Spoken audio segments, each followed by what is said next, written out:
any the main info. fault, yeah, still the main fault was because of the marshal on Yeah.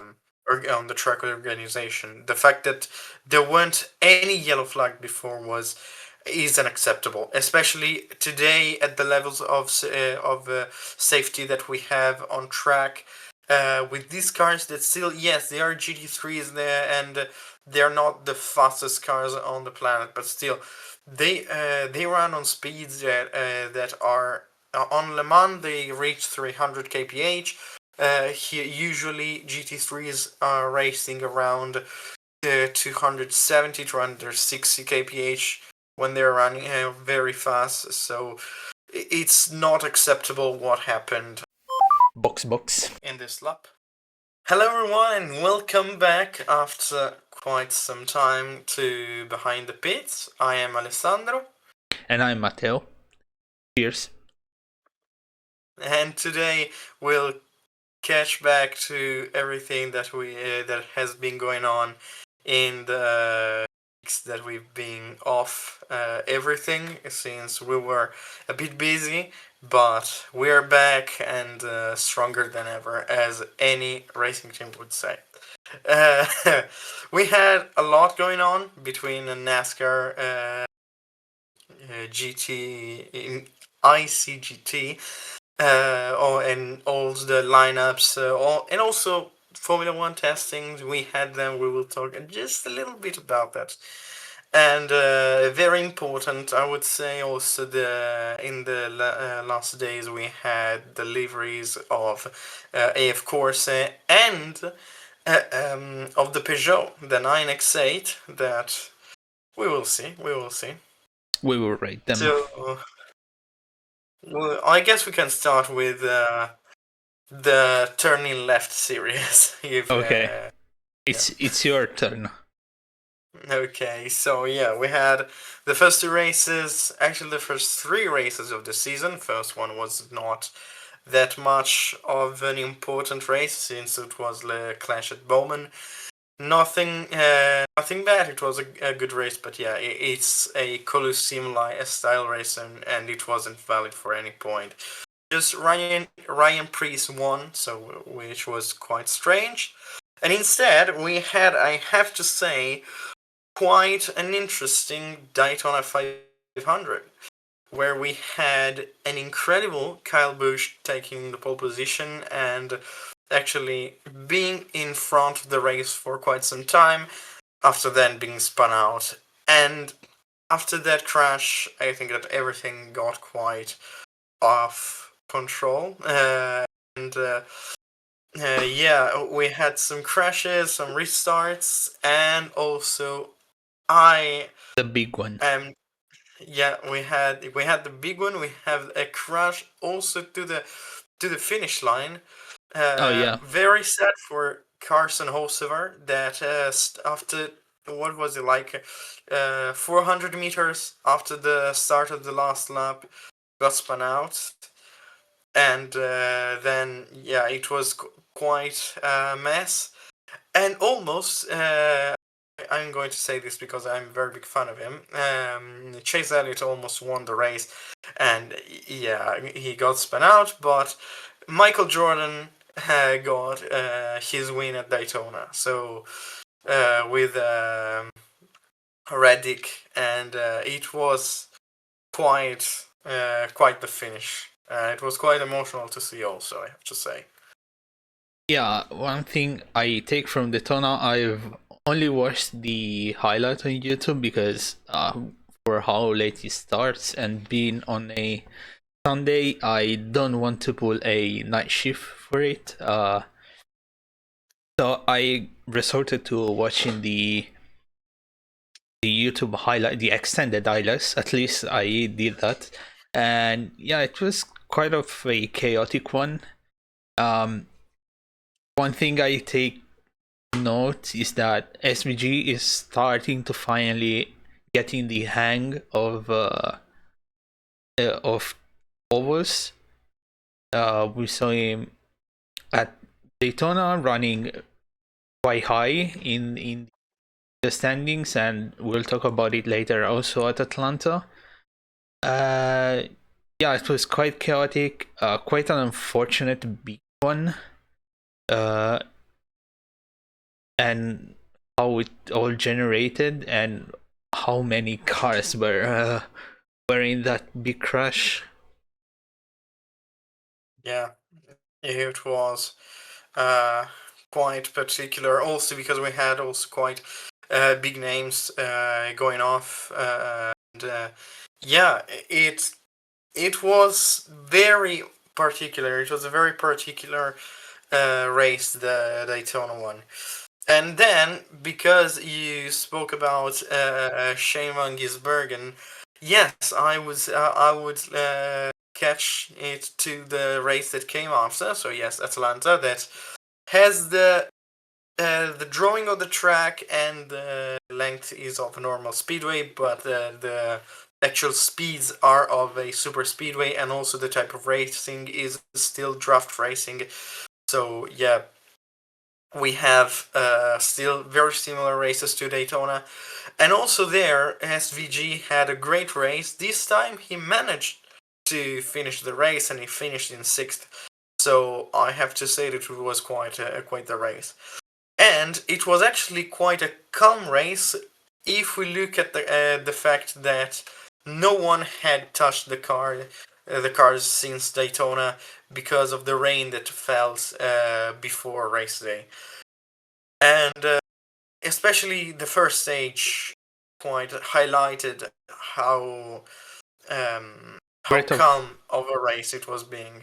Yeah, and also how great of a simulator work everyone uh is not touching the car for, I mean, it's been a week, but and the circuit, it's almost the same as Daytona, as you said, with the speeds and stuff.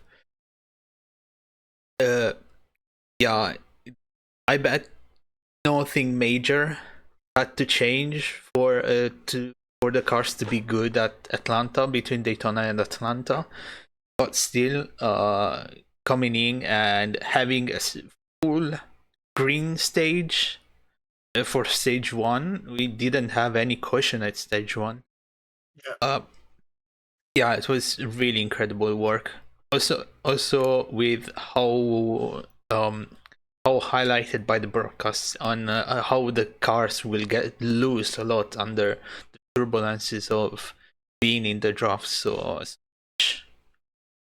yeah, exactly. The point is that Daytona, especially in the corners, they have the track has a lot of banking, while Atlanta is not flat, of course, but has way less banking than Daytona, and so for sure when you change the setup, you want to have more front grip, front mechanical grip, and have a car that can be stable, especially in the draft.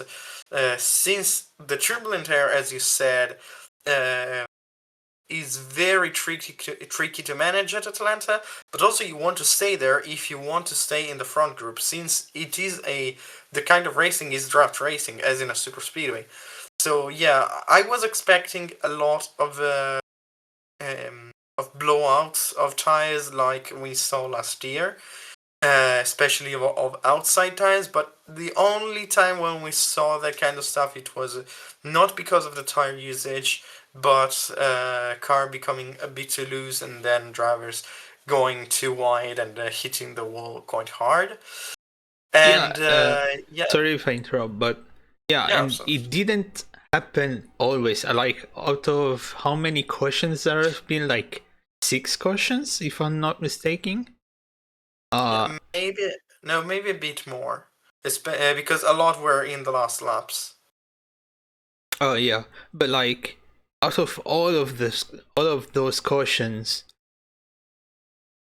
only three, if I the only three I remember were caused by car being loose under turbulences.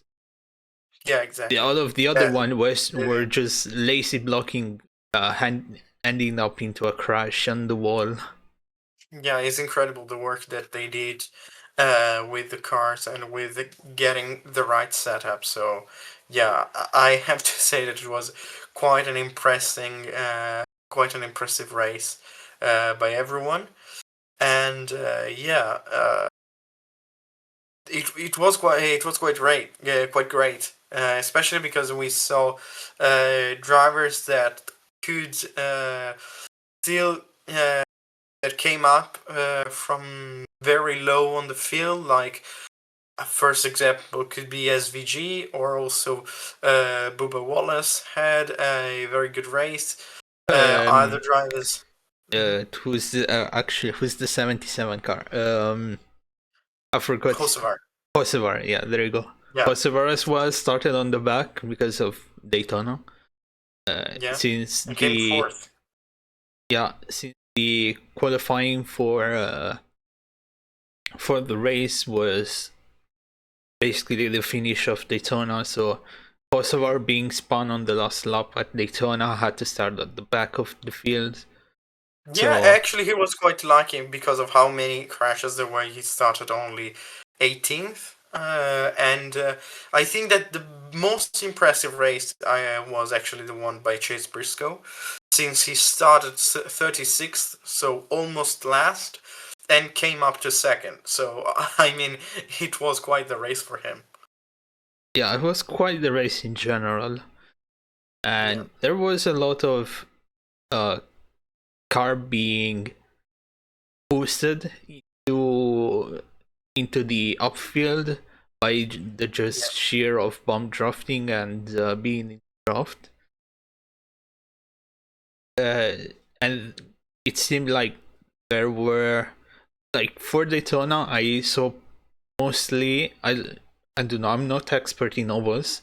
You, Alessandro, are the more expert one, but in Daytona, through the highlights, I've seen that most of the cars that were in the high lane were faster rather than the cars in the low lane, or like the bottom yeah, line.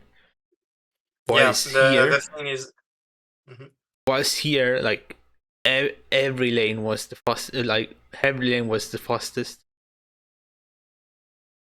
Yeah. Yeah, the thing is that in Daytona you have the fact that if the lower lane you do less track, like the distance that you actually cover is way less because you are on the inside, and so is the shorter radius. On the outside you have all the momentum that you can keep.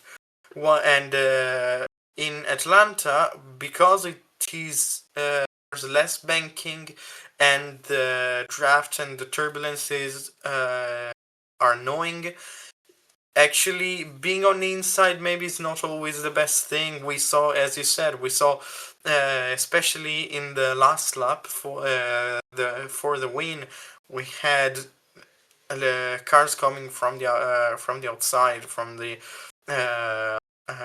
high lane. So yeah, it was quite also very grippy track, and the drivers that started in the first positions, like Logano and Kozlowski, actually ended up in the midfield just because the cars started to get loose as soon as the tires were going to degrade. So, yeah, it was an interesting race, especially on the side of keeping a car that can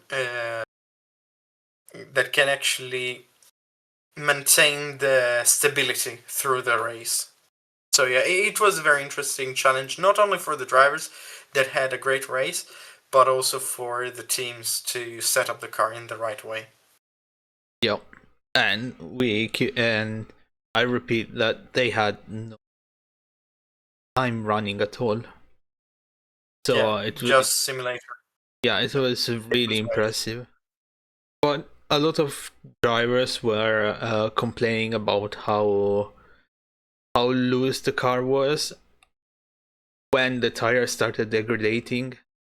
So it was not a perfect work, but a perfect work with the conditions they had in which they Exactly. had to work.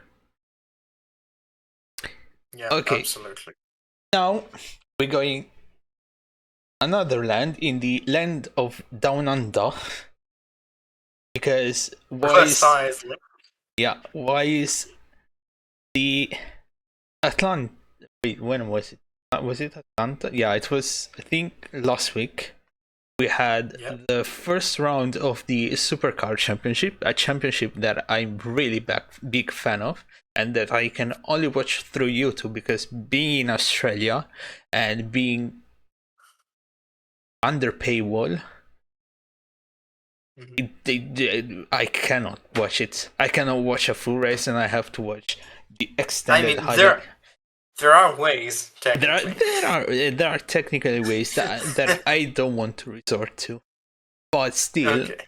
I don't want to put on a night shift 3 days in a row because of them. Sorry, Australia. I love V8s, but yeah, we go to Sydney Motor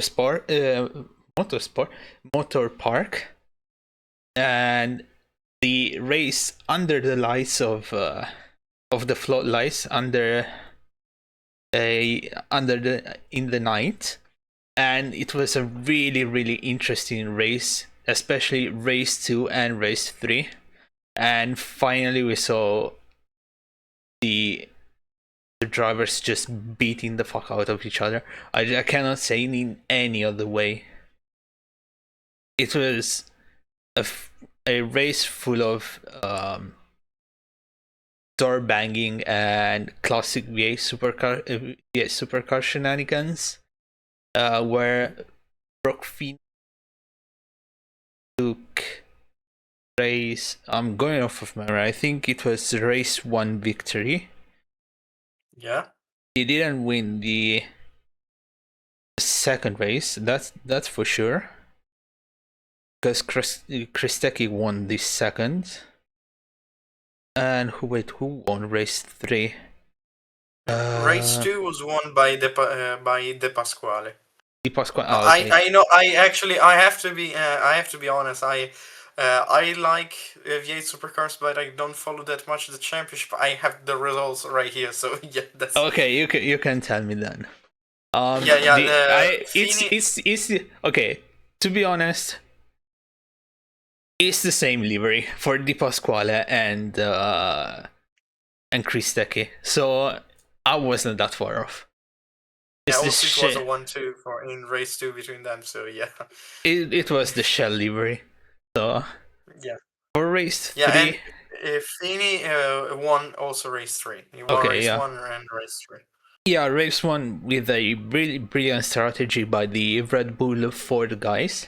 I have to admit I need to kinda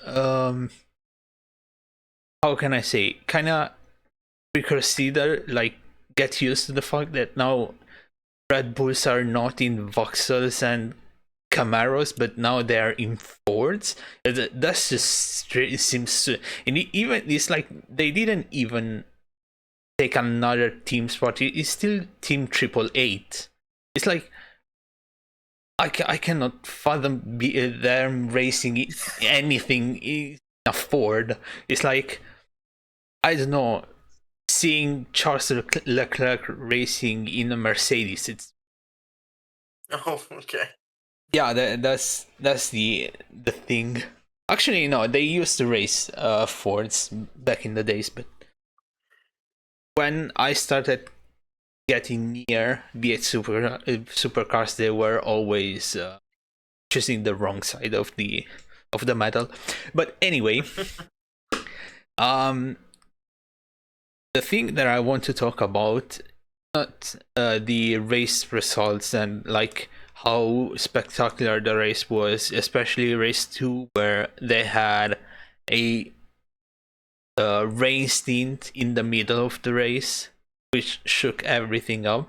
But I want to talk about like the GR Supras, which yes, they got top 10 all three races, but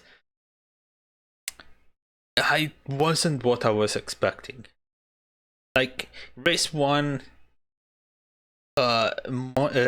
reigning champion Chas Mostert finished out of the points, like 15th. Can you check if I'm correct? Wait, you were saying 15th, Chaz Mustard. Chesma. He can Chaz Monster. Yeah. He came 15th. Then Yeah, disqualified and then P4. disqualified for a pressure sensor something, and then the big one was that he came fourth with his teammate Ryan Woods came in fifth in race 3, but like I Yeah, race expected. race three. Looking from the results, was a way better race because they had four cars in the top 10. So yeah, it is quite a good situation since we had, as I can see, a P4, P5, P7, and P9. So yeah, and also P10. So yeah, quite the Quite yeah, quite a, quite the good feat for performance. Yeah. quite the feat for Toyota in race 3, but race 2 they had a blowout. Race 1, only one car finished in the top 10, and it wasn't from either Ryan Woods nor Chas Mostert, which Yeah. for me, that this is the season that I'm gonna watch every race, albeit um, in replay on YouTube through the extended highlights. But this is the season I'll try to catch every single race. Um, not seeing Chas Mostert after winning last year's championship, neither Ryan Woods, who has done spectacular last year, uh, being in the at least top 5, was kind of a shocker to me. Yeah, I think there's also some sort of BOP in BS Supercross, so I hope the car was just wrongly BOP'd and they can squeeze out a little bit more. Or I hope that for next week that they will do a better. They can do a better result. Yeah. Yeah, I think I'll try to also to catch that on, because I mean, also when I saw that Super came in the game, I was very interested, and I hope that maybe uh, the seeding round was useful to understand more how to work around the car, and maybe race 3 could have shown what they can do if they get the car in the good way. So yeah, in a good shape. So I think that next week in Melbourne will be the. Is it? Yes, it's next Yeah, week. Oh it's God, next week. yes. Next week Formula in One Melbourne, and we V8. might have. Yeah, fine. We might see the Supra getting a bit better. Yep. So yeah, I'm actually rooting for them. I like the brand. So yeah, Now I'm for the way, looking baby. forward. Yeah. Okay, remaining game into the land down under, we could move to another race where we had actually a V8 supercar as an invite. But still was not the main car, since we had the first round of the Intercontinental GT Challenge, the 12 hours of Bathurst. And it was an interesting race. It was a nice race to watch. A very nice race to watch. Yeah, really nice. Still being in the land down under, I I only had I only could have watched it through the extended highlights on YouTube, which I think projected the race really well. Uh, from what I've seen, Yeah. first of all, I'd like to take a moment of silence for Skippy. Uh, Yeah. I don't know why he needed to go that way where it was supposed to go, especially in front of a Mustang. I mean, that's the true passion for motorsport, where you give everything, you give all of yourself to the sport. So, yeah, it's a moment of silence, but also very big respect for Skippy. So, yeah, and I believe that he didn't want the Mustangs to do anything good. So, yeah, he was rooting for someone else, and he showed that quite with an emphasis, if we can say that. Yeah. Okay. Joking aside, yeah, the Mustang blowout was quite a sad one. Uh, I think they could have done really great this race. Then, um, one one crew I wasn't totally expecting to rate was the Corvette crew. Mhm. Not because Yeah, of the drivers, but mostly because of the car. I didn't think the car would have performed this well throughout the mountain until the suspension failure at the end of the race. yeah, yeah. They were having hell of a race also after a very bad qualifying. They came up incredibly well. They had an incredible pace. It was extremely nice to watch them race around the mountain. So yeah, it was um, quite uh, a very sad moment when the suspension failed, because I mean they deserved anything but that. They were having the race, yeah, with a capital R. I mean they were running in the first positions. They were leading the race at a point. So yeah, they were extremely unlucky, and yeah, they didn't deserve what they got. No, So like, and first everyone thought like that Herb Bomber just crashed the car in an unusual way, and then it came out that the right suspension that failed, and that's why the car spun and couldn't get back to the truck.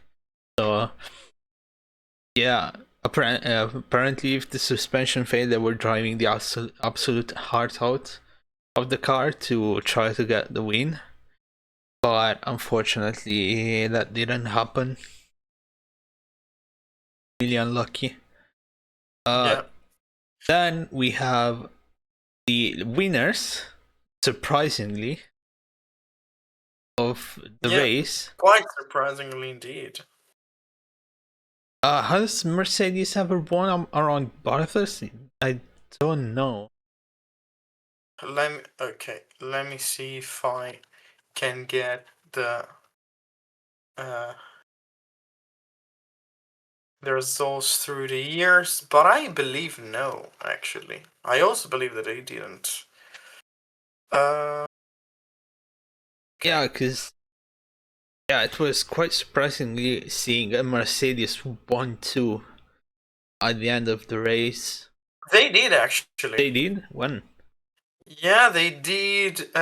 Oh, yeah, exactly. They did once in 2013, and then they did a back to back in 2022 and 2023, also with Jules Guenon. So, yeah, we should have expected that. Yeah, with the Energy team. So, Oh, yeah, yeah. I mean, Sun Energy is quite the team. Also in Daytona, the 24 hour weeks ago showed how good they are. So, yeah. Uh, why did we underestimate Mercedes? I don't know. I don't know. I thought, because for me personally, Bathurst is a Porsche truck. Like, has always been. I remember the I have imprinted in my brain the overtake that um Herb Bomber did at in the wait, who was it against? Aston Martin, who was driving at the time, I think Sorensen, maybe not so. No, not team. I mean, it was against an Aston Martin in 2019. I think if I only saying Bathurst 2018 Porsche versus Austin at the wait at the Forest Elbow, everybody knows what I'm talking about. Yeah. So yeah, like for me, Porsche has always been good at Bathurst, but even if all of the results prove me wrong, I that's why I Yeah, am also in under it. 2024. Yeah, also in 2024, Manthey won the race. So, Yep. yeah.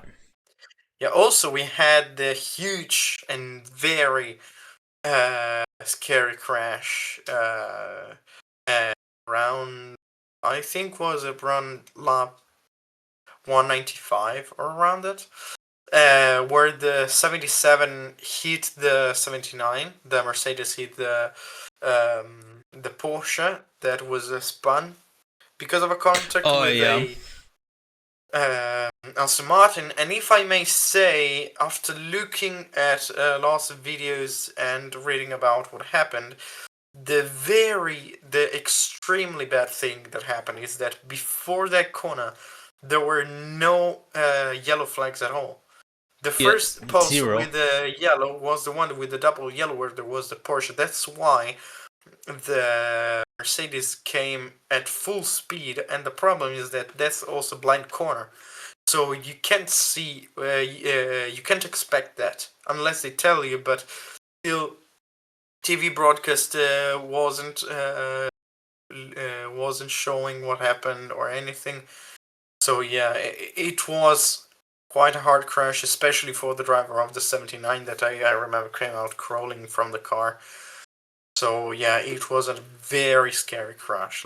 Like Yeah, the problem is it was very nice to see every driver already come out on per se their own feet, and so being alive and relatively well. yeah, the most like mostly the thing is that race engineers either are not looking at the broadcast, so they don't know what's going around, uh and instead of like having the actual track map to see where all of the cars are, most of them have just a circle to like computate the like pit stop Yeah, time and where you're gonna end up once you do your pit stop, so they can put you in a free slot, like without any traffic. And with a truck map, I'd say I have experienced it's really hard to see where you're gonna end up. So yeah, it's unfortunately that the Mercedes couldn't get yeah. any The main info. fault, yeah, still the main fault was because of the marshal Yeah, on the track organization. The fact that there weren't any yellow flag before is unacceptable, especially today at the levels of safety that we have on track. With these cars that still, yes, they are GT3s there, and they're not the fastest cars on the planet, but still, they run on speeds that are on Le Mans. They reach 300 kph. Usually GT3s are racing around 270 260 kph when they're running very fast. So it's not acceptable what happened. And also being this an a extremely high level of racing, so you're expecting, especially from every kind of racing, but at these levels even more, you're expecting a very good organization and safety awareness of what's happening on track. yeah, and it's the fact that GT3s other than the Nürburgring here at Bathurst are the legally the fastest cars that can race in Right. there. So they're quite fast. Yeah, it's incredible. And every time I come around to to the video of the crash and everything every now and then, and every time it's like it's it's incredible how the car uh, how both the cars kept the drivers in Safe. out of danger. Yes, exactly. Yeah, they kept them safe. And we can remember also with the one that came in 2019, if I remember correctly, to I think was Aitken that was hit at the end of Radion Oh yeah. Spa, and still it shows how safe these cars are. But still, the one part is done by the manufacturers and by the cars, but the other part must be completed by the racetrack organization. So yeah, it's a shame that we have these situations. It could have been completely avoided, and yeah, unfortunately, stuff like this happens. But I hope that it does every time with these kind of big crashes and mistakes, everyone, Bathurst, the racetrack of Bathurst at all, and also other racetracks, will learn from this and adapt to it. Yeah. And this also brings to our next topic with a kind of similar crash, I would say. Which is the iRacing Bathurst 12 hour. It was a Yeah, really exciting race until the actual final 7 minutes, where a driver decided that even without a a right a rear wing and completely failed suspension, decided that they didn't want to go back to pit lane and just continue driving, crashing. Well, yeah, I would say kind of crashing, but most importantly, giving the decision of where to go to the second place Honda car, uh, and then and that decision being a wrong decision, and then yeah, crushing both of them out. What's yeah. your It thoughts? was. Yeah, I think that because since this is not the good part, the let's say useful part of sim racing is that you don't have you're not obliged by physics and everything to keep the car there and either stop or move in a safe way. You can exactly tow back. You can say, okay, the car is almost totaled. I want to finish the race because it's just some minutes to the end. So yeah, let's stow it and maybe even wait for the race to end. But still, you have raced the car and everything. So it is also on the maximum level because it happened in first split. So you're not expecting that to happen because I mean, at top split, I'm not expecting everyone to be like a paid driver from an incredibly fast sim racing team or also actual racing team or manufacturer, but I'm expecting like uh, some awareness of where you are and what you're doing, and so that comes also to the how you behave on track, especially with others, and even more knowing that these other drivers, especially when we're talking about the top 15, top 10 or top 15, are paid drivers, and so are people that invest a huge amount of time and of effort just to get that thousand of a second less than other drivers to try to be that one or two positions in front. So even in just as a form of respect to those drivers, uh, would be to take some decisions. Yeah, and like this brings me into an sort of interesting topic on how do you implement safety car, because there a safety car could have saved everything and also made the race more exciting, because the two Koanda car was chasing uh the Drago 60, remember which number it was, I think 68, for the race of Yeah. the victory. Probably wouldn't end up being a fight for the win, because there was there was too much gap between the two cars. But 7 minutes to the end, you're still pushing, you're still like giving it I have to 100. correct you. I'm really sorry, but I have to correct you It because wasn't it happened. I'm looking at it, and it happened at 42 minutes to the end. 42 minutes. Before, yeah, So then that yeah. So changes that's everything. That yeah, that's even worse because he was gaining on the Drago car, as you were saying, and so there was a possibility to so actually yeah, there was the possibility. to fight. So So it makes it even worse. so then how do you implement safety cars that way? I Because mean, at this point, there something there needs to be done about that. yeah, Like uh I've had the thoughts that if a car has at least a mid-ball flag, that should and like since you already computed that the damage has surpassed, the damage has a total number of minutes to repair. If that number between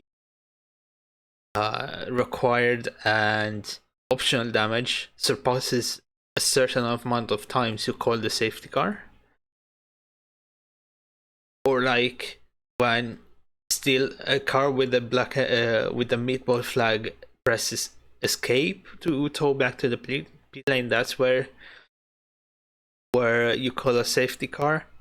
But then you get into the like of, or people could crash intentionally to without a safety car, stuff like that. yeah. Yeah, the thing is that I mean, we saw the. I think in a racing, if I remember correctly, there is for oval racing and for Yeah, IndyCar oval. Yeah, and I mean, with we've seen that also with the other also video games like the Formula One game. That there is the possibility to have a system where you have a certain amount of damage for a car, and so you bring out the safety car. Also, what I believe is that since even if you have a big damage for the car, you can tow back and get back racing. The thing is that there is the famous old the thing where a lot of stuff runs around also for setups and everything that is the AI that can be implemented.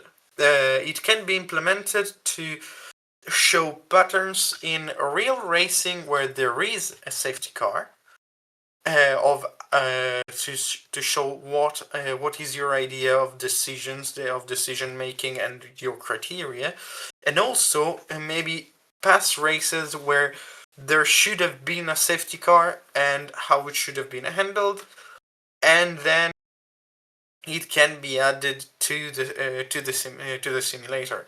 I know it's not an easy thing to do because it has a lot to do with also just coding and teaching the AI how to act. But it is something that has, especially after this crash, has to be reviewed. Also for other splits where maybe you there were similar crashes and Or even the worse races have, crashes. yeah, or yes, exactly, or even worse, and races have been ruined just because there wasn't the possibility, because there was only yellow flag.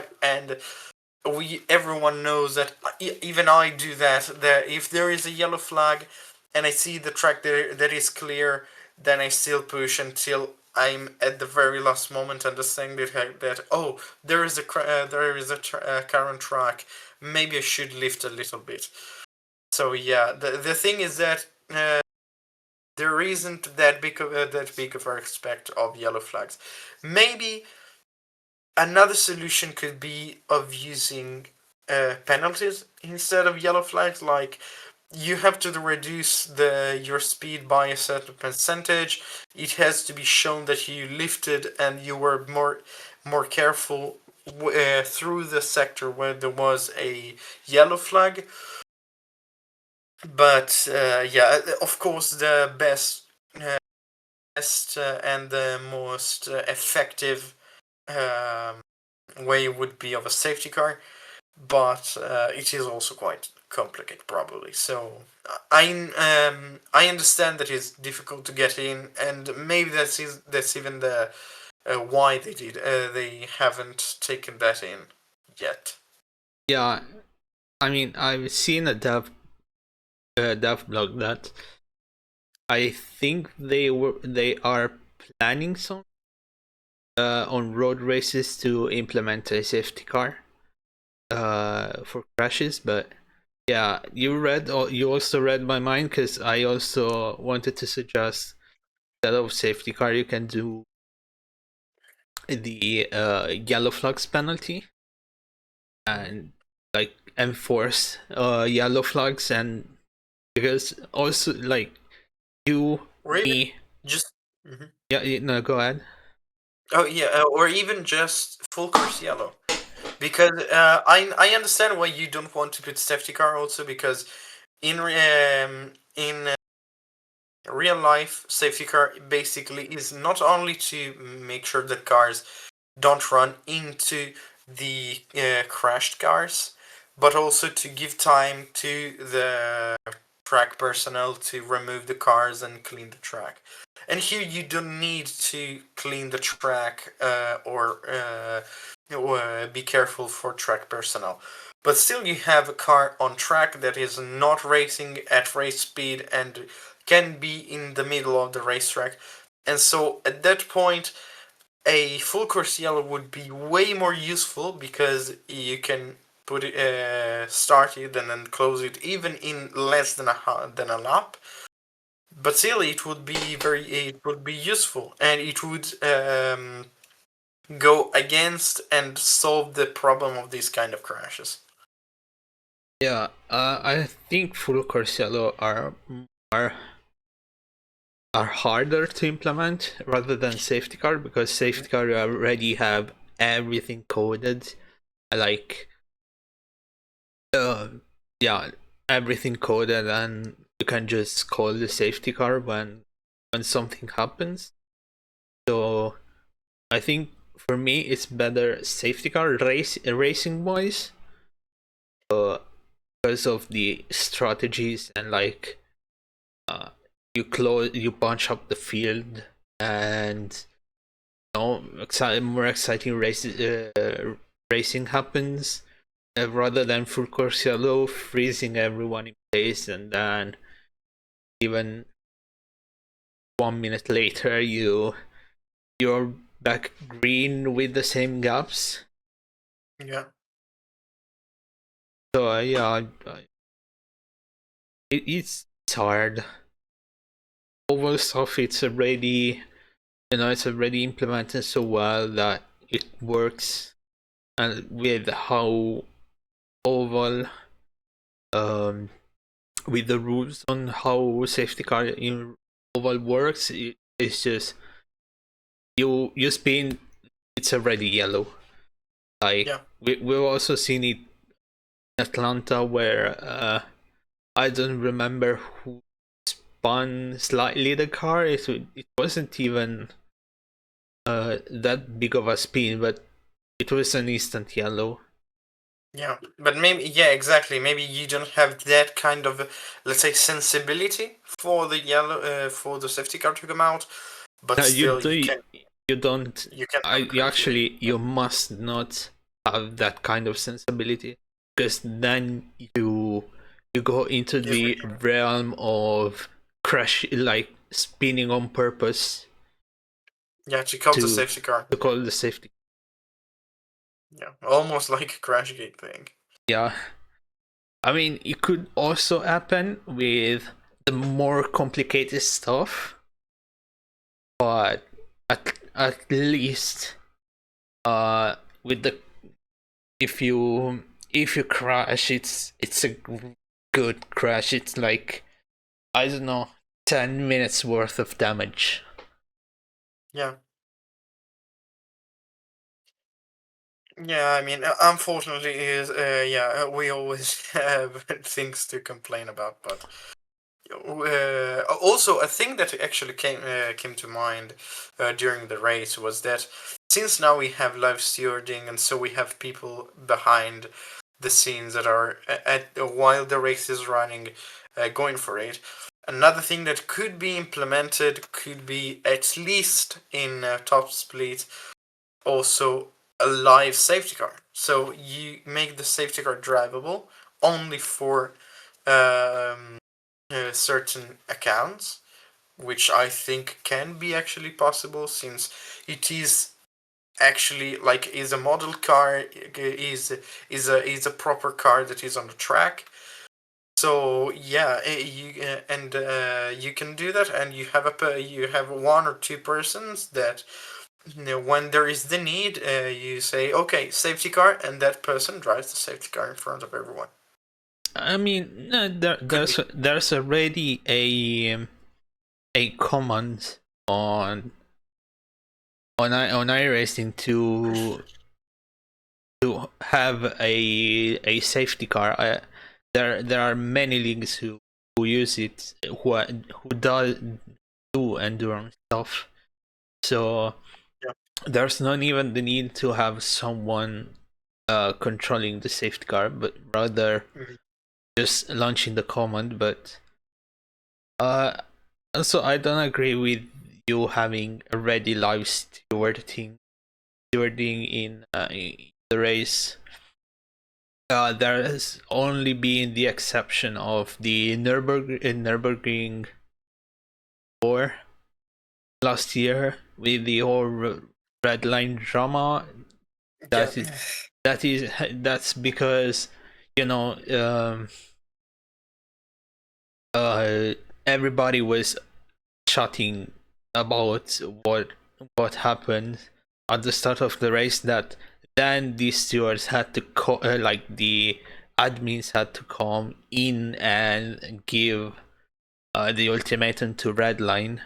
But I don't, if Redline wasn't caught, uh, or like wasn't seen doing that, it wouldn't have been, like, they would have just run flawlessly Yeah. until the end Exactly. without knowing.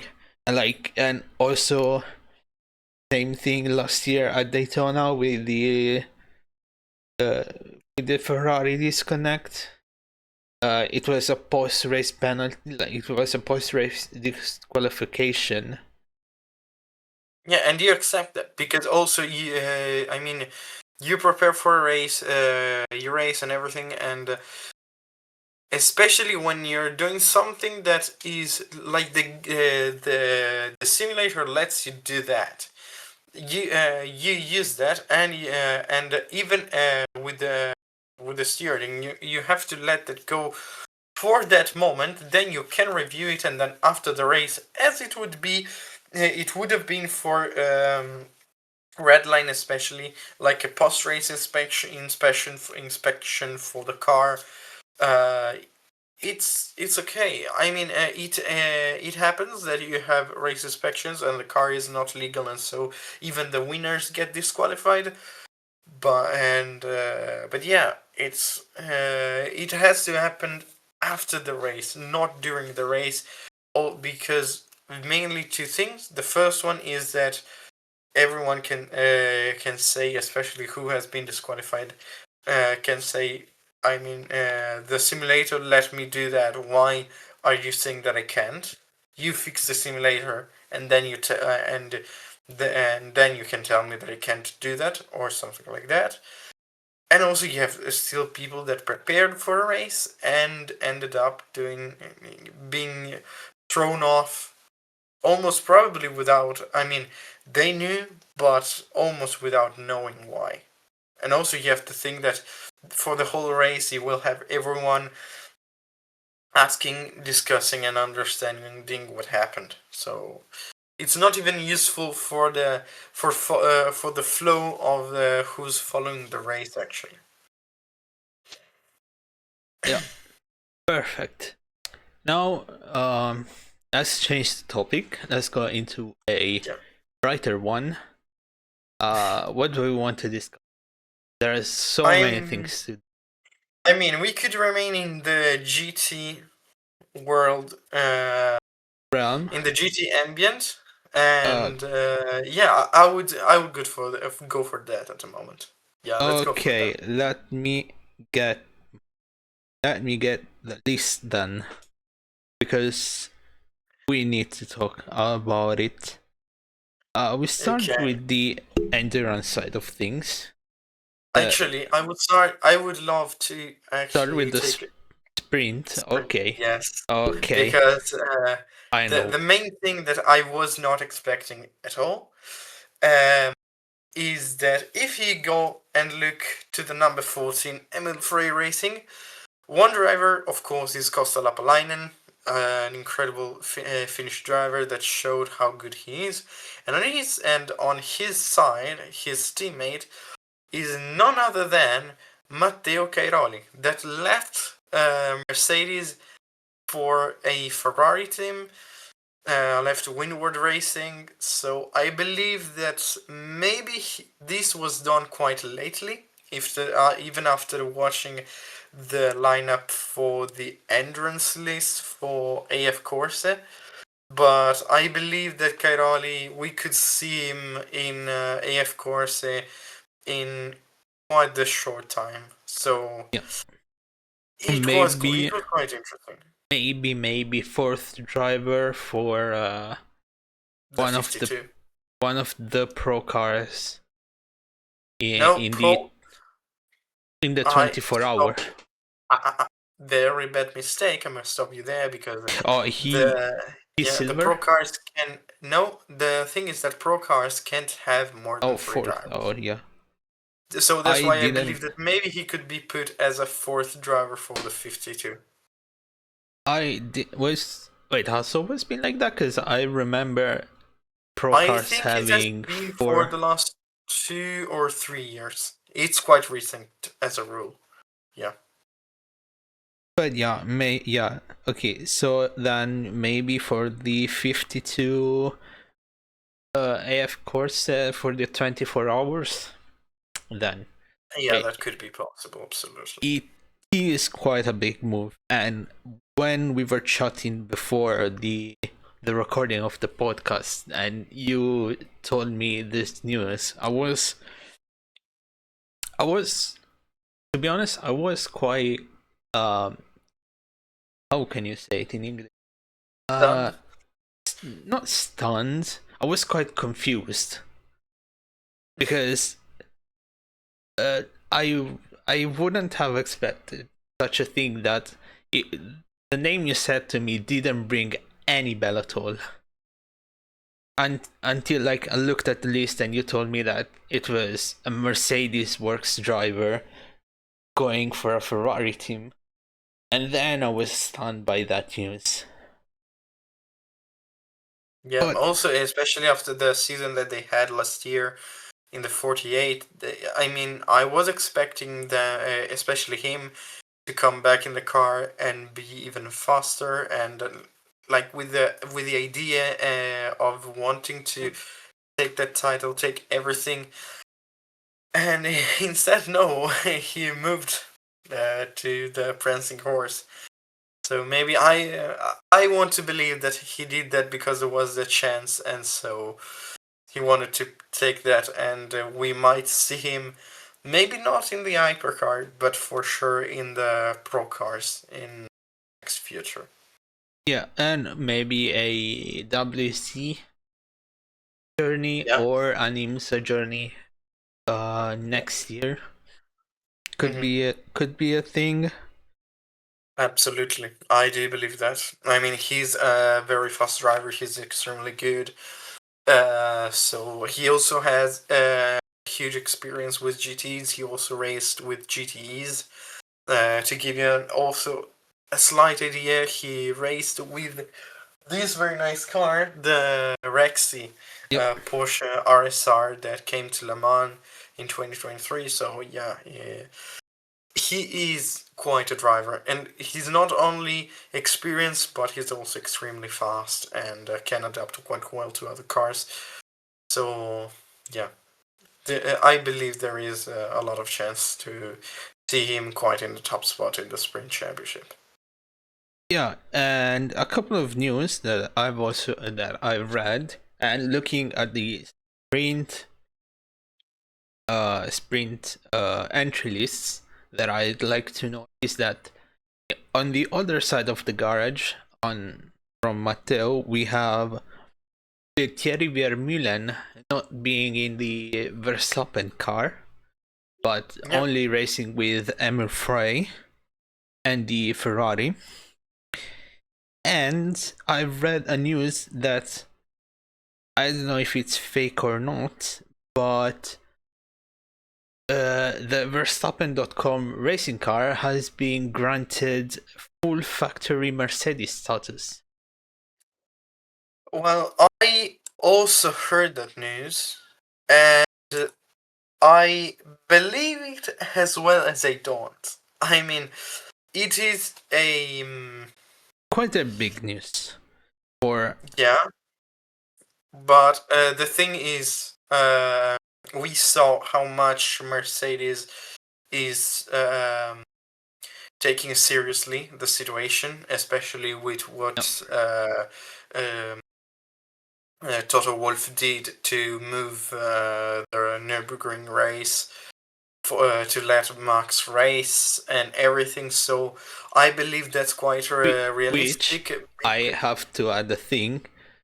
Yeah, Everybody thinks it's gonna be the showdown of like, oh, the big superstars are going against Max Verstappen. No, they're not. There's Sebring in the way, yeah. and So there will be very few people. and half of the field is just gonna be in Sebring because they are in the lineups on everything there. So it's just gonna be an NLS Yeah, six like last year. six was it six or was it eight? Yeah, I do not One of the actually two, remember. just Yeah, but like still, last year. yeah, quite a calm race also for Max himself. So yeah, Yeah, and as I was saying, is there's not only the thing that Toto can say that Max kind of races for Mercedes at the moment. Uh, no, maybe not on an open wheel, but still he races for the three pointed star. But still, also the thing is that the Verstappen racing team is uh, without experience. He's already an extremely experienced team. I mean, they have huge drivers because we have Jules Gounon, Chris Lulam, and Juncadella. yeah, They race in the pro class. Last year they did race in the gold class. in the gold class, and they won it. So they have huge experience with testing. You can I think that it's almost like the Florida man and news situation that you can pick a day and you will find a track where Max was testing one of the cars. So Yeah, yeah, I think that they already the experience that you don't get by race that you get by racing was get is has been got I think is has been gotten. I don't think so. Correct me, please. But still, was gained through testing and also probably thanks to Max too. So yeah, I believe that it is quite. It's like a bold move, but not that much of a bold move.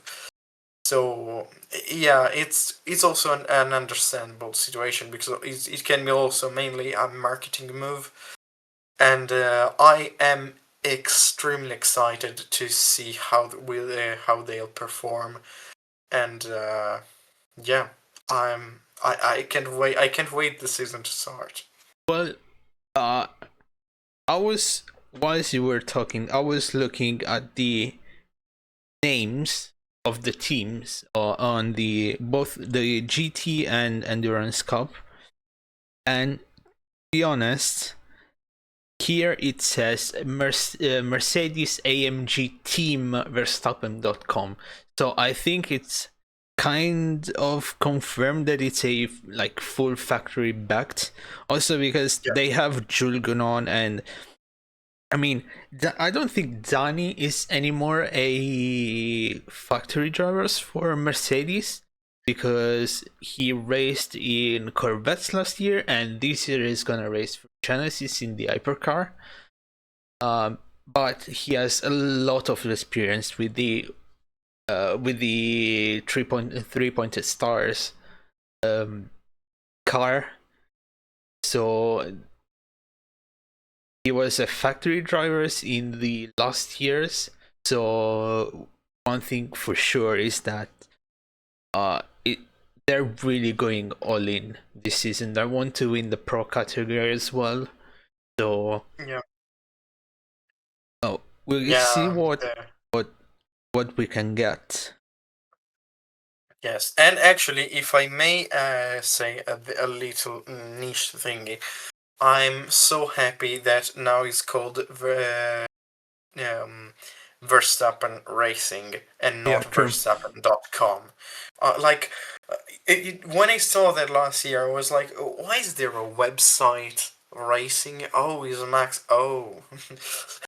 So yeah, Verstappen Racing is way better as a name for a racing team. So yeah, it's a little thingy, but yeah, I mean, Well, I am used to call it Verstappen.com. It will be quite a while before I'll get the hang of Verstappen racing. As I've said it before, 3 times Verstappen.com. yeah, you did. Uh, So yeah. okay, so let's keep on going with the lineups, shall we? Uh, Yeah.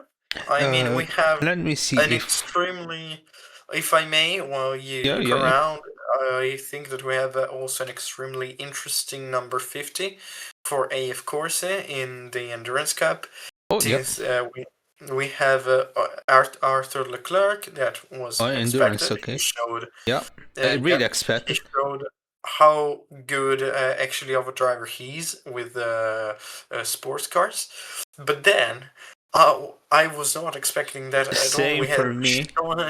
Sean Gilile, and yeah, I am actually happy to see him because he is a great driver. He's quite a good And driver. He showed I that, mean, now and then. him and Antonio Fuoco are not actually no. It was Antonio Giovinazzi Mhm. who They will are very be. good friends. Yeah, they So are very good friends. Sean's dad sponsored. Um, I don't think his entire Antonio's entire career, yeah, but but a big part. a I big part think. of his junior Yeah. Formula career has been sponsored by Sean's dad. So they're really close friends, and finally see him. Although they're not in the same car, unfortunately, but seeing him under the Ferrari bubble, It's it's very quite nice. good. Yeah. And I Yeah, was and quite sad when he left BMW for McLaren 2 years ago. So yeah, that's pretty much it. Yeah, I mean, also, I wasn't expecting the McLaren move, and then I was not expecting at all the Ferrari move.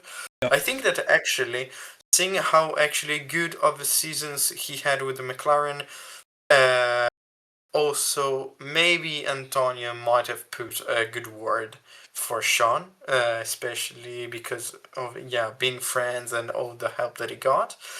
And lastly, I would like to see a driver that I really like that showed an incredible pace in GT300 last year is the female driver Lilu Wadu that will be the third driver in the Endurance Cup for the number 58 of course, and I'm very happy to see her because I believe she's a great driver at on GT level.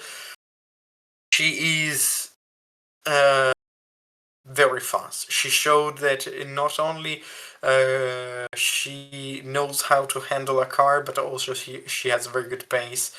And I'm very happy to see her. I've been following her for quite a long time, and seeing her finally here is a very good achievement for her. So yeah, very happy to see her as the third driver for the number 50. Yeah, only sad about two things. Um, the first of all is that this is a pro lineup, and like Yeah. not a. I mean, Prime doesn't exist anymore, but not a silver lineup or a gold lineup or a bronze lineup.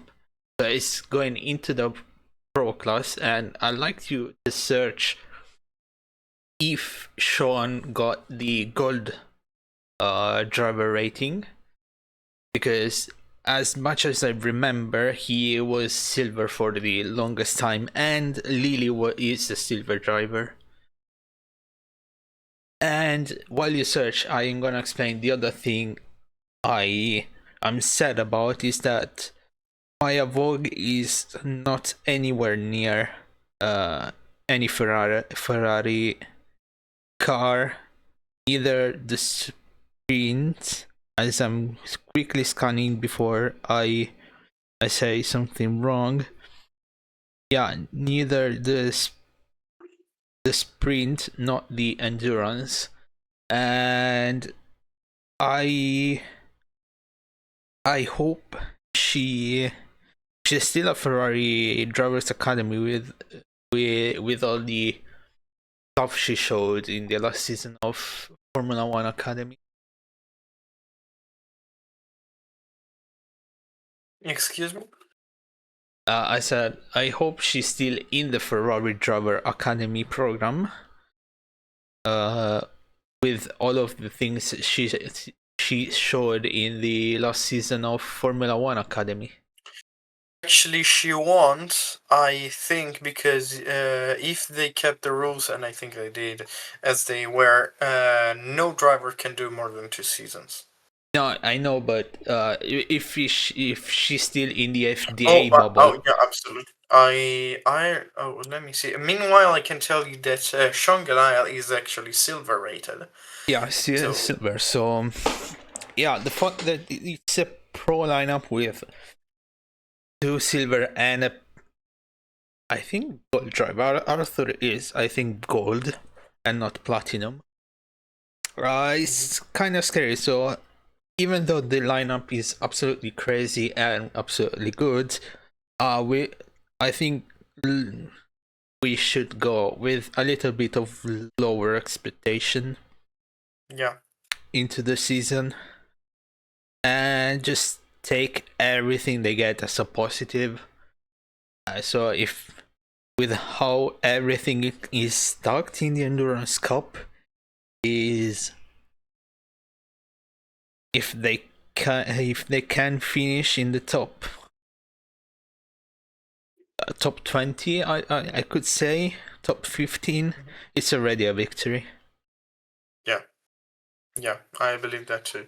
But I think that actually I believe that with the fact that Leclerc actually grew through last season, and with Lilu having quite the speed, and Sean having quite the also him having quite the pace and being grown a lot. I think that there is quite a possibility to see them fight for also maybe podiums and wins too, but yeah, top 10 positions, there is a chance. And meanwhile, I would like to tell you that Maya Voik, I think you were talking about her Yep. before. At least she is working with also Formula E for the new car and everything. So yeah, I don't know if she's still Ferrari Driver Academy. Oh yes, she is, at least for the moment. Yeah, for the So moment, yeah, because I've seen her. I I hope she still goes in racing, maybe a Formula Regional or something. I know she did some testing with the with the 296 yeah, also. that's why I would have liked to see her in one of the lineups. Not You know necess what? not necessary in the like 50 51 and actually no, 71 is a, which one is the 71? Oh, actually it's not even an AF course on the 71 in the Endurance Cup. So Yeah, meanwhile, I'm thinking that we might see actually uh, her with the. I can speak. Ferrari I think Challenge. we could see her, maybe no, even more in Italian GT Oh to yeah, understand how she is, either Italian GT or GT Open. I believe that those two are the two I categories where we forgot could those see. two were a thing. To be honest, Yeah. I'm sorry to all the fans. I forgot that my level of snob of endurance racing is now so high that I forgot that GT Open and Italian GT exists, and they're actually quite uh high level cups, because Yeah. from last time I've heard of it, like I've heard of Italian GT, quite a few important names were running it. Yeah. The thing is that now the level has been uh, is in the last 2 or 3 years has been risen quite a lot, especially in the GT3 class. So yeah, the thing is that now it is quite a great championship itself, and also it is quite a good championship to give drivers time to adapt to GT3s and also to start to get competitive. To give you an idea, Arthur Leclerc did 1 year of of Italian GT before moving to GT World Challenge, and when he moved to GT World Challenge, he was already quite to a good level, and it was already in a situation where he was very competitive and competent. So it is quite a good school, and at the same level, I believe it is um, GT Open. Yeah, maybe, who knows? Maybe in a couple of years we'll have a AF female course with Lily Wadu, Maya Vogue, and Alba Larsen behind the wheel of a tournament. I believe that's In a completely possible thing to do. Even not maybe even not a just female AF Corsa car, but seeing them in the at the top levels, they are drivers that showed in the categories where they raced that they have a heavy foot, and so they can stay in front of everyone if they are in with a good condition yep. as everyone else. Okay, Yeah. so what else? Final. What else Yeah. can we talk Last about but it? not least, I Finally, would we go. recapped everything that happened, and so now I'm gonna go Actually, into actually, we my. we still have two thingies to talk about. What? First one, very fast. I would like to give a little shout out to the Formula One testing. Oh yeah, okay, Just true. I would like to also hear your opinion about it, because my opinion is that it will be a very interesting season, and it will be very fun. And maybe Ferrari is starting to understand how what level you have to you need of creativity with innovations to actually be there with the others. And beside that, I think that every other team is on a very good level, still having a huge regulation changes. Beside the Formula 2 car that is racing in Formula 1, also known as Aston Martin. Yeah. For me, I was quite shocked at Austin.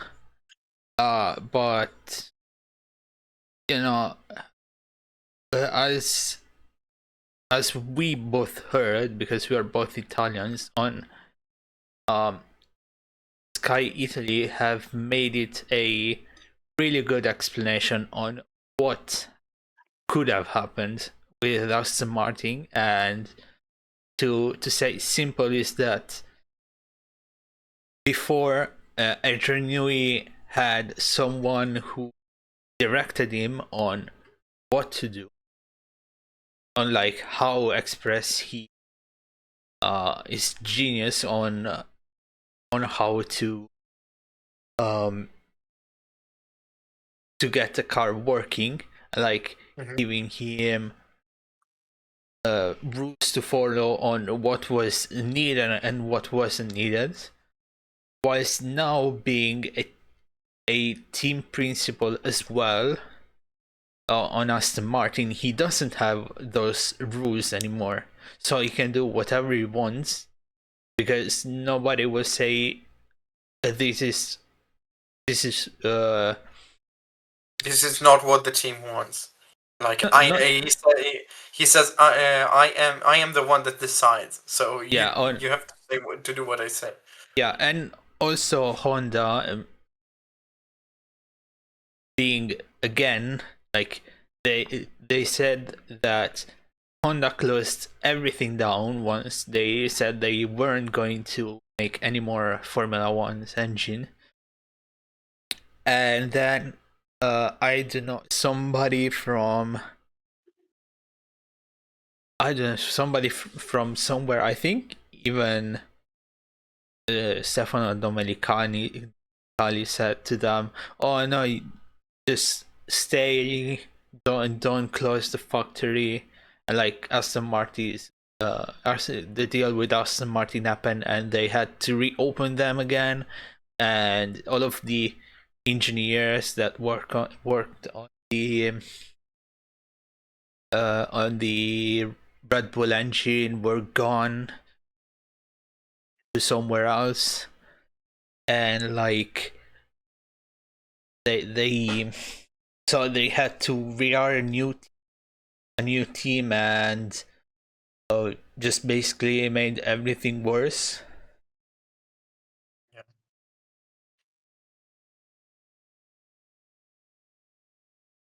So basically Yeah. that was explained by the Sky F1 Italy team, and I think it's a pretty good thing. Yeah. Like, I mean, it's a pretty good explanation on what happened. Yeah. Also, Okay. it was really funny that none of the top four teams said we're the fastest, and Yeah.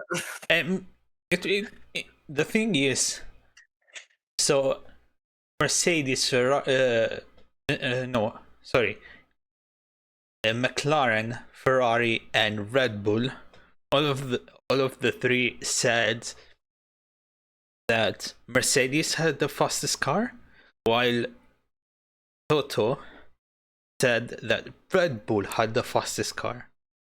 Yeah. So It is quite the situation. yeah, In 1 week we will see who has the fastest car at the yeah, moment. and and you might be wondering, yeah, we're Italian. Do we think Ferrari has the fastest wall? I personally say no. I am so full of what happened all of the other season that I can confidently say that Ferrari might get a podium at Australia, but it it won't be a win. Okay. Okay. I personally do not believe that. I mean, looking at the only thing that you can actually look on a or during testing is the race pace, and I believe that Ferrari and Mercedes might be the top two at the same level, and maybe Ferrari going is better on with something and Mercedes with something else. So yeah, they balance each other. But yeah, also I believe that this is all basically after testing. This is all chit chat. So Yeah, we will and, see and in 7 days, basically.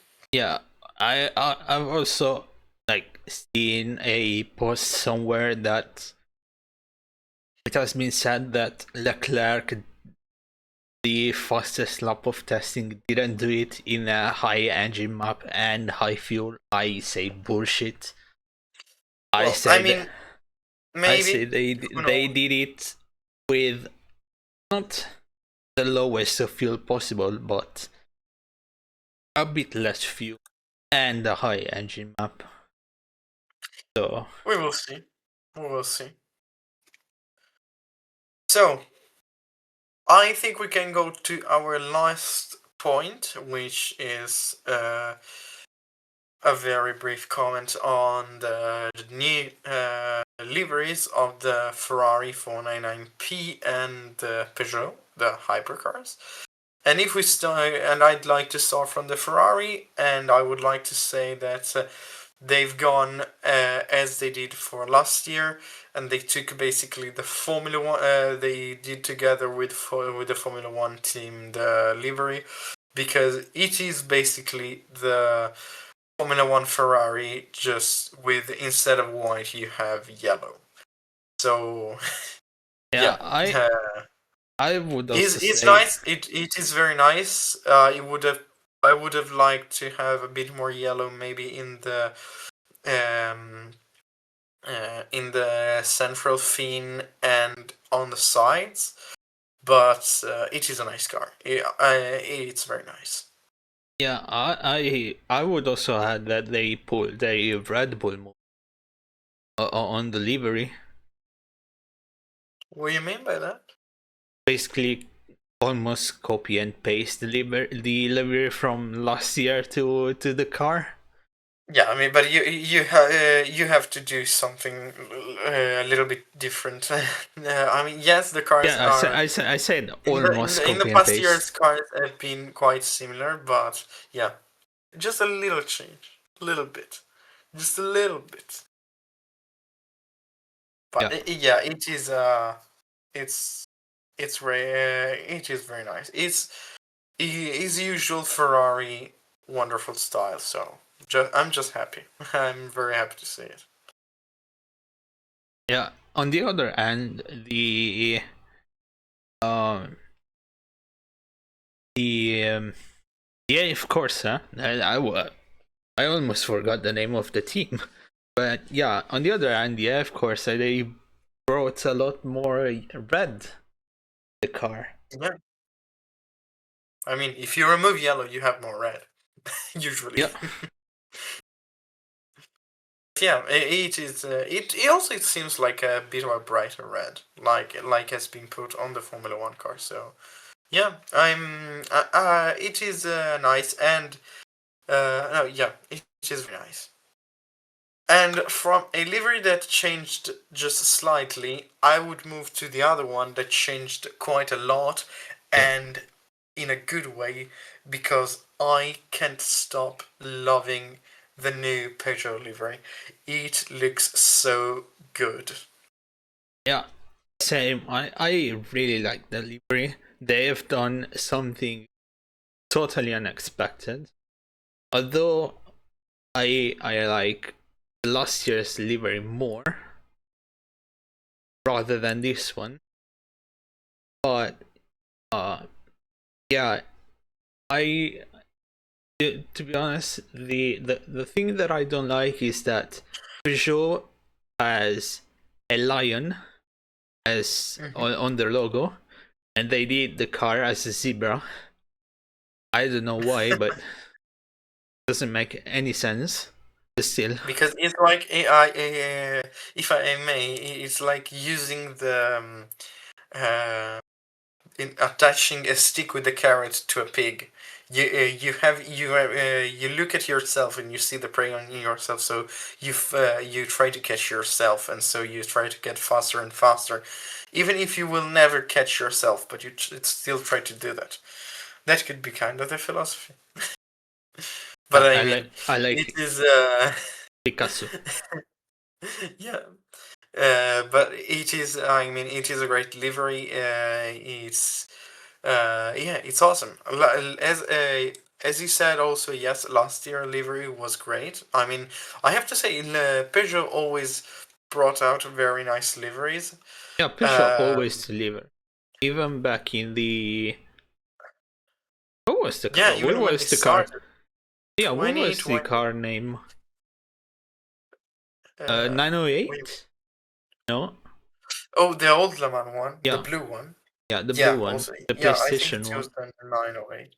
Yeah, but yeah, they always had very good liveries, and this one is a very nice touch, and it's very interesting that they changed from, and I think now they will pass from being basically the color scheme from yellow, white, and black to yellow, white, and sorry, to black, white, and red. That is very nice. I mean, it was a change that has been well done.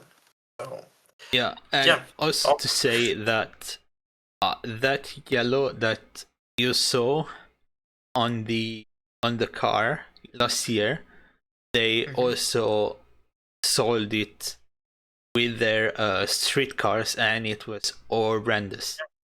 A full yellow car of that was absolutely shocking to the eyes. Yeah. You have to, yeah. Yeah, I mean, you attempt stuff. So Okay, yeah, so I next, think that's a wrap. yep, Yeah, that's a wrap, I believe. I think we caught up on everything that went on these past 2 weeks, as we're recording it on a Friday. So we, yeah, we're yet to see what happens with yep. stuff. So yeah, So we especially with IndyCar that is racing this weekend. this weekend, yes, and also I was gonna go there on the appointment of what happened this weekend, what happens this weekend, and there's, to be honest, that's I think the quietest week. Well, I mean, you have MotoGP is starting again, and we Yeah, already a saw in the pre-qualifying Zeki doing big a one, top time. Yeah, a big one. but yeah. So Actually, yeah, maybe the weekend of Easter is the quietest one, yeah. because there's almost no racing at all on the calendar I've written down. Mhm. But other than MotoGP, this weekend we have only two appointments on American soil. We have the IndyCar Grand Prix at St. Petersburg, which is going to be the latest the latest track that will be added in iRacing. And we have NASCAR at Kota. Yeah. So two exciting road events, which is kind of rare for NASCAR, and which which is quite. I don't know. I think right now IndyCar is slightly shifting towards a only truck, only truck Yeah. calendar. Yeah, because I mean, it's they're I think that the idea is to move yeah, exactly, to show that they're not only fast on ovals but also on proper road track and racetracks, and also with the Formula One going down with the engines and everything, they can get closer to that and get closer to their motto of being the fastest racing on Earth. So yeah. It's an interesting shift, but I believe that still having some ovals beside Indianapolis would be very nice too, because it is also part of the IndyCar DNA. Yeah, because this year, out of 18 races, only 6 are on ovals, and 2 races are on the same weekend at the same oval. So technically, they're racing Five uh, weekends, just. Yeah. 5 weekends on oval, around 5 different ovals at around 17 races. So Yeah. Yeah, it's quite moving into a,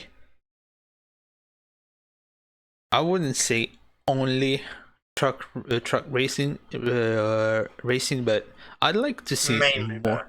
Yeah, mainly truck racing on the Yeah, IndyCar side. like reverse the NASCAR, I would say. Yeah, reverse NASCAR. That's actually the better way to say it. But we will need more weekends, like Yeah, more for sure. races to get into the To match reverse that. the reverse NASCAR. Yeah. Yeah, I that we covered everything. I yep. believe it was quite long. So, I can say here 1 hour and a half. oh, less than what I thought, but Yeah, yeah, I thought, still. yeah, same. I thought that we were going to record a 2 hour podcast, but actually we went quite speedy. So Yeah, anyway, thanks for watching, everyone. Follow us on every social. The links are up here. If not, behind the pits pod on Instagram and TikTok. I promise I'll start uploading somewhere on TikTok whenever I decide to. But yeah, thanks for watching. Leave a like, subscribe if you're listening this on YouTube, and see you next week for more exciting races. Bye bye. see ya. Bye.